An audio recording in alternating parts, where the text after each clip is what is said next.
Gracias al comité organizador, a Denise y a toda la junta directiva por la invitación.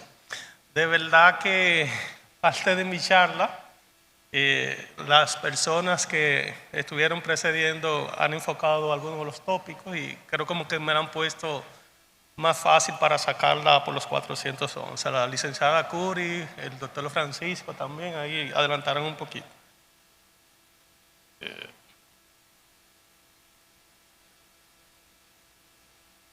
El objetivo de nuestra charla básicamente es describir las características clínicas, el abordaje diagnóstico y terapéutico, que ya ha avanzado mucho en relación a la hemofilia adquirida en el contexto de las enfermedades inmunomediadas. Estos son mis conflictos de intereses, ninguna compensación por esta charla.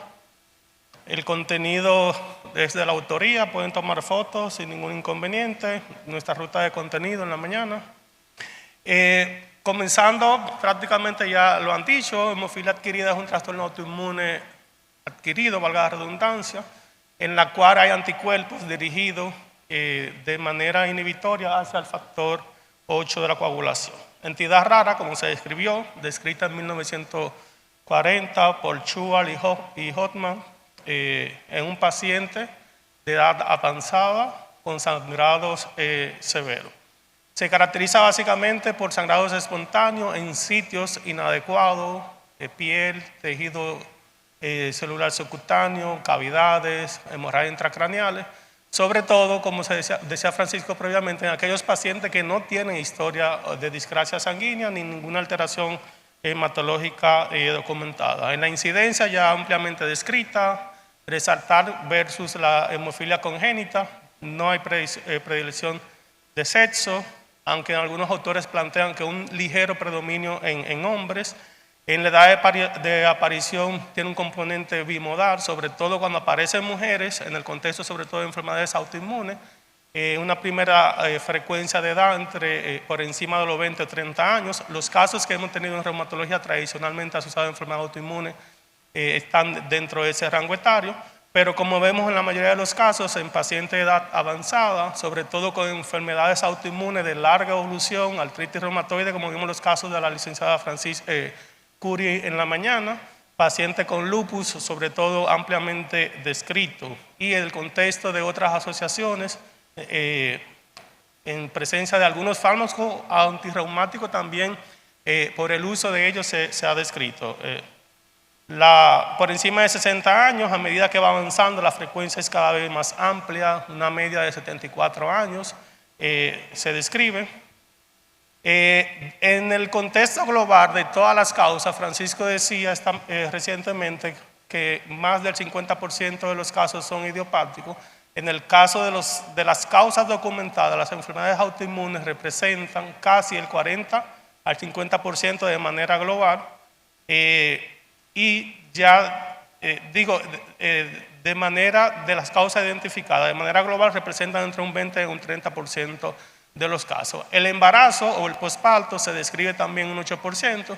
Más adelante vamos a estar viendo si en realidad la hemofilia adquirida en el contexto del posparto o el embarazo es una entidad nueva o una entidad de una base autoinmune, o si, porque sabemos que en el embarazo hay unos cambios conformacionales desde el punto de vista de la inmunidad innata hacia la inmunidad humoral, y hay entre sí algunas características que hacen pensar que esta sea una entidad autoinmune. En los mecanismos patogénicos, esta es la estructura básica del factor 8 de la coagulación. Tiene varios dominios. ¿Por qué traigo esta imagen? Porque los anticuerpos dirigidos de manera inhibitoria, sobre todo al dominio C1, C2, es lo que más se describe. Sabemos que es un anticuerpo de tipo IgG, donde la IgG1, la IgG3, la IgG4 son los isotipos más comúnmente dirigidos a esos dominios que previamente decíamos. Sabemos que el factor 8, ustedes lo saben mejor que yo, es un cofactor, ¿verdad?, dentro de lo que es la cascada de coagulación. Justamente sobre la superficie plaquetaria se une a otros factores para finalmente contribuir a mantener una hemostasia de manera convencional. Cuando vemos en la imagen a la derecha, donde está la X, cuando están presentes el inhibidor a este nivel, pues este mecanismo de la cascada se altera y de manera funcional se pierde la función de manera no lineal, como decía Francisco previamente, y las funciones básicas necesarias para que este factor ejerza su función pues es ampliamente alterado. Entrando directamente a las enfermedades autoinmunes, como mencionaba previamente, de las causas identificadas, las enfermedades autoinmunes representan casi el 50% de los casos, sobre todo cuando se presentan en pacientes jóvenes, como un grupo etario distinto a lo que convencionalmente vemos en la hemofilia adquirida, que aparece en personas de mayor edad. Entidades más asociadas: lupus, artritis, la enfermedad de Sjögren, las vasculitis sistémicas, otras enfermedades como la enfermedad tiroidea autoinmune, enfermedad de Graves, enfermedad de Addison, la diabetes tipo 1 también con suma frecuencia pueden estar presentes estos pacientes. A grandes rasgos decir que en la artritis reumatoide, lupus son las entidades reumáticas con que más frecuentemente vemos los casos de hemofilia adquirida. Se contempla que hay un mimetismo molecular en el cual, desde el punto de vista inmune, se generan anticuerpos frente a las estructuras sinoviales que son similares a los anticuerpos que se generan frente al factor 8. En el caso de artritis reumatoide se ve que es más común la hemofilia adquirida en pacientes, obviamente, de edad avanzada, en pacientes que tienen una enfermedad de larga evolución y pacientes que tienen una enfermedad activa. Y algunos de los fármacos incluso que usan los pacientes con artritis reumatoide, los fármacos antirreumáticos, se han documentado que son capaces de inducir a inhibición a la producción de anticuerpos frente al factor 8, sobre todo el metrotexate, que es ampliamente utilizado, la leflunomida, los anti-TNF e incluso algunos fármacos muy sencillos. En el caso de lupus, que todos sabemos que es una enfermedad inflamatoria multisistémica que se caracteriza por inflamación sostenida, también se ha documentado en estos pacientes, sobre todo en aquellas pacientes que tienen antifosfolípido positivo, y se nos puede generar un trastorno tanto trombótico como un trastorno hemorrágico concomitante en el mismo paciente, como pasó con la primera paciente que yo tuve en 2018, que la doctora Marte, que por aquí la veo recientemente, nos manda una paciente con un ANA positivo, con metrorragia abundante. Esta paciente cada semana se hospitalizaba por metrorragia abundante. La doctora en ese momento manda a hacer un ANA, algunos antifosfolípidos positivos. Cuando se hace el panel completo, triple positividad. La paciente sangra, pero con amplio riesgo también para trombosis. Entonces nos generaba a nosotros la disyuntiva de qué hacemos. Si ponemos medicación anticoagulante por el riesgo triple que tiene la paciente de hacer trombo, o si dejamos que la paciente se le da el tratamiento para el control de la hemorragia, pero que se puedan generar ambos fenómenos. Y en realidad es una paciente que generó mucha dificultad a su manejo, hasta que finalmente tuvimos que ponerle fármaco biológico tipo rituximab, y fue lo que finalmente logró controlar la enfermedad. No quisimos poner ciclofosfamida porque sabemos que la insuficiencia ovárica generada en pacientes jóvenes con este fármaco, entonces es una paciente muy joven con deseo de ser madre concomitantemente en esa etapa, entonces decidimos usar rituximab en este caso. En Sjögren puede parecer los sangrados espontáneos como una manifestación de debut en pacientes con esta entidad, y no se sospecha en la práctica clínica porque los pacientes con enfermedad de Sjögren usualmente tienen síndrome seco, serostomía, parestesia, neuropatía, y un paciente con edad avanzada, con sangrado espontáneo, que pueden ser o no masivos, sangrado leve, tú más nunca puedes pensar que quizás esté debutando con una hemofilia adquirida. En el contexto de las vasculitis, que ampliamente no son muy frecuentes, pero se describe que la presencia de tener el anticuerpo antifactor 8 predispone a presentar hemorragias más severas, sobre todo hemorragias pulmonares. Se describe tradicionalmente en la poliangitis microscópica esta entidad, pero la panalteritis nodosa es común también ver la presencia de estos inhibidores o la positividad para la presencia de hemofilia adquirida.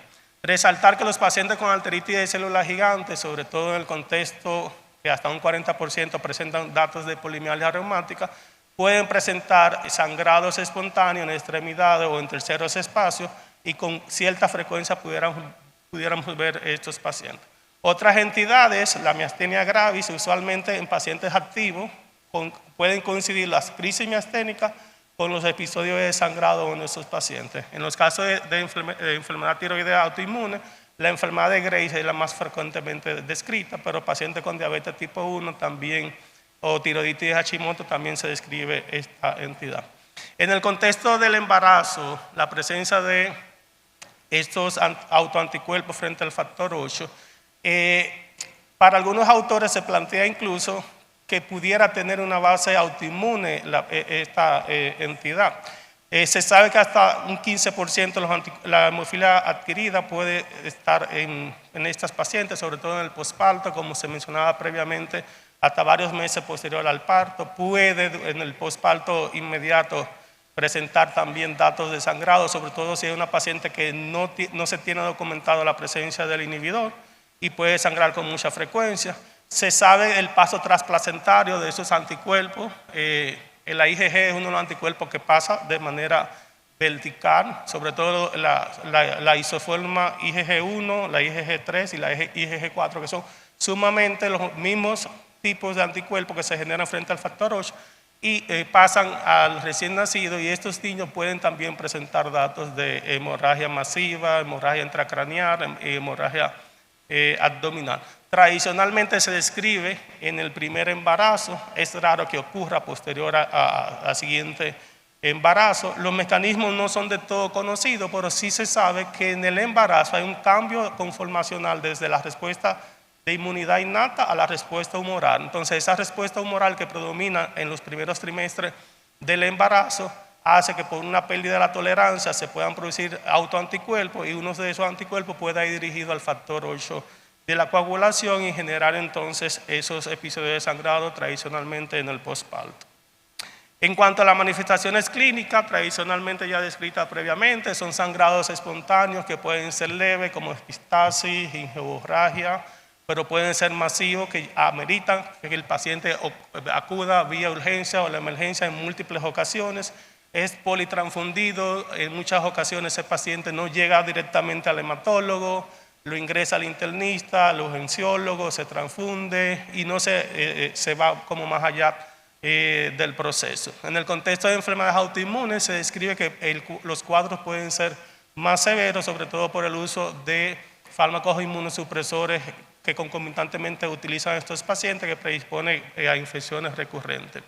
Se estima que no hay una correlación entre los niveles de anticuerpos del inhibidor y la titulación de anticuerpos y las manifestaciones clínicas. Tú puedes tener un paciente con niveles, por decir, no tan bajos, el inhibidor también no tan alto, y el paciente te puede presentar manifestaciones muy severas en ese sentido.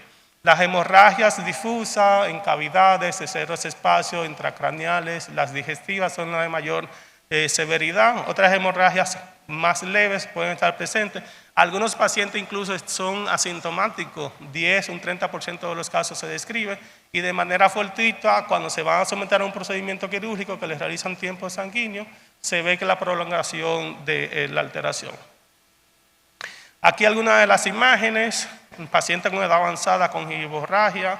Tuve yo una paciente reciente con esclerodermia usando micofenolato mofetil, que aunque no es uno de los fármacos que tradicionalmente se asocia a estos episodios, inmediatamente retiramos el micofenolato mofetil. La paciente con sangrado en las encías muy profuso con el cepillado, y cuando se hicieron los estudios paraclínicos tenía datos de hemofilia adquirida. Los sangrados a nivel de la musculatura abdominal y extremidades son muy frecuentes en estos pacientes y tienden a ser difusos. En cuanto al abordaje diagnóstico, previamente también descrito, es decir que si los sangrados son manifiestos, son ocultos, el descenso de la hemoglobina y el hematocrito es reducido, el recuento plaquetario tradicionalmente normal, INR tradicionalmente normal, el TPTA prolongado como se describió previamente. Cuando vamos a estudios más profundos, la actividad, la dosificación de factores, otros factores de coagulación está normal. Tener en cuenta que en el contexto de enfermedad autoinmune, otros anticuerpos, otras serologías pueden estar positivos, el ANA, el DNA, el factor reumatoide, el anti-CSP, anticuerpos de vasculitis también pueden estar presentes. La prueba de mezcla, ya decíamos que no corrige.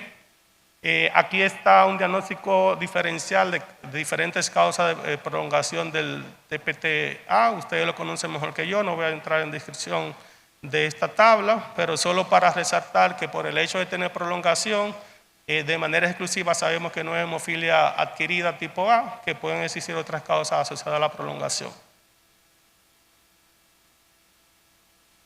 En cuanto al anticuerpo, está fallando aquí la TV.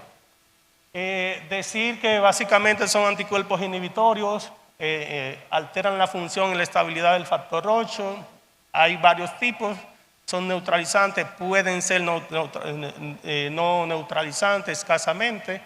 Otros anticuerpos en menor valía pueden estar presentes. La subclase de IgG, la IgG es lo más común, hasta un 96% el IgG4, la IgG3 60%, el isotipo IgA, el IgM, también es importante tener en cuenta. Se describe que los pacientes que tienen isotipo IgM tradicionalmente pueden tener una enfermedad de peor evolución y con sangrados muy masivos e intensos. Se plantea que los que tienen el isotipo IgA son pacientes que llegan tradicionalmente a una remisión más rápida y los sangrados con una tendencia a menos agresiva y que tienen menor mortalidad. Aquí vemos las distintas isoformas de la IgG, sobre todo, como mencionaba, la IgG4 es la más común, IgG3 y IgG1 son las que se describen tradicionalmente. Este es un estudio que se reportaba básicamente en una serie de casos, la tendencia de IgG4 a la derecha, lo más frecuentemente descrito.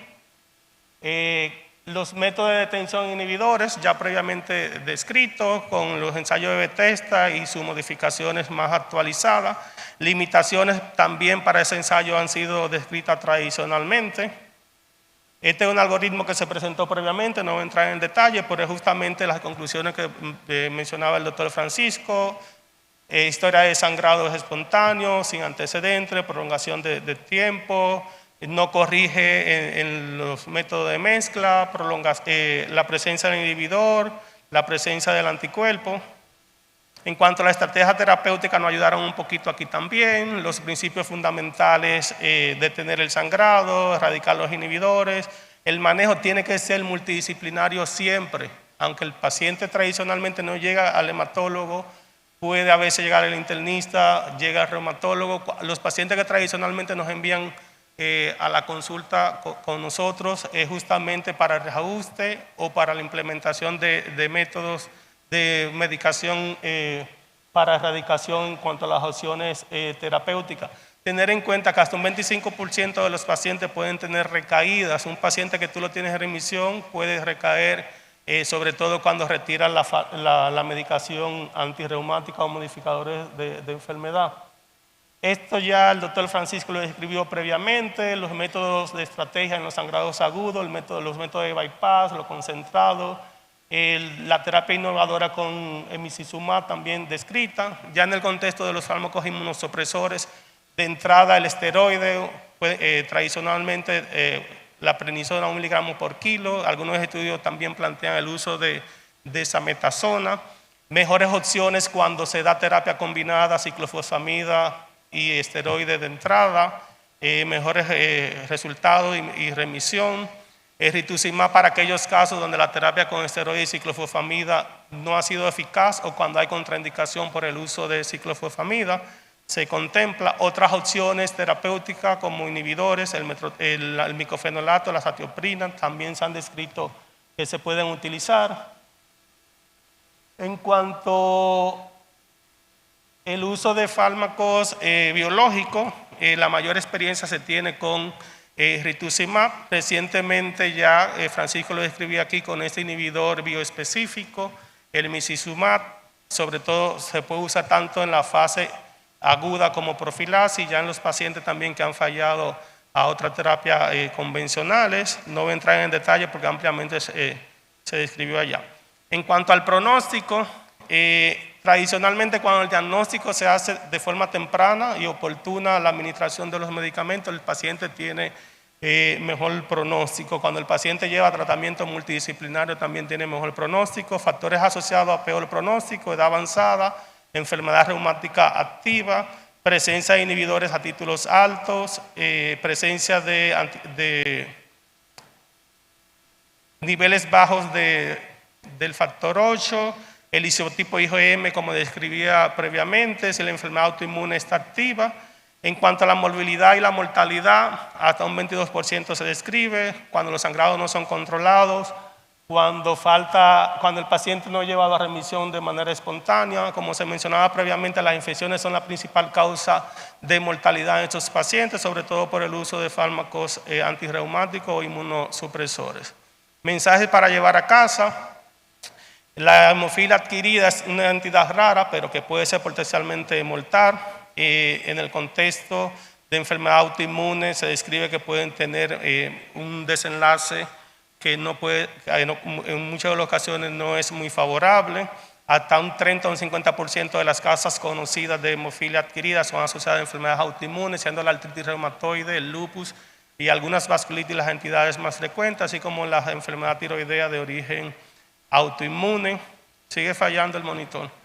El diagnóstico temprano es fundamental, ofertar tratamiento inmunosupresor, detener el sangrado es fundamental en cuanto al manejo. Desde el punto de vista de los fármacos para el control e inducción de la remisión, los fármacos antirreumáticos como la ciclofosfamida, el rituximab y recientemente el emicizumab han demostrado ser eficaces en el control de estos pacientes. Estos pacientes son de alta complejidad, necesitan un manejo integral y multidisciplinario entre el hematólogo, el reumatólogo, el cirujano, el gastroenterólogo. Gracias por la oportunidad. Aquí están mis datos para contacto. Muchas gracias.